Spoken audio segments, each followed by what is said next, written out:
فکر کوم اجنډا هم پردی ده. ځکه ما وویل چې یو شی چې مجهول وي نامعلومې شکونه پیدا کوي، شکونه ورځ په ورځ زیاتېږي.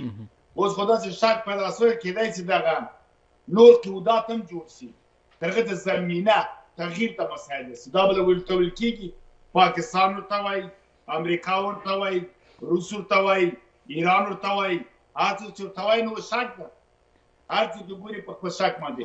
د خپل اولاد مکتب ته ښوونځي ته مه پرېږده او هېڅ توجیه نه لري، هېڅ دلیل نه شرعي چې راسي مفتي کښېني وضاحت ورکړي، نه ته کوم قانوني نه طبیعتا نه اخلاقي یو دلیل نه لري.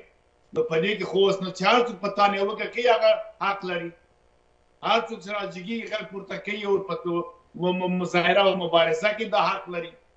ته مخالفینو ته مطلق مشروعیت ورکوې. غلب مفسد وستا و دا ګوره دا غلب مفسد ملت نه غواړي، دا غاصبي هغه د شر مداخله نه غواړي. مارن طالب یا د مارستاني عمل دوی ته مشروعیت ورکړي، دوی بیا راولي. بله زیاته مننه کوم. چې مقتضي راولي. امریکا مثلا ملت نه غواړي، امارات هم شل کله جنګ وکړ، دغه اعمال اوس زیاته مننه کوم. بیرته راګرځم تاسو ته مارج صاحب د خپرونې په جریان کې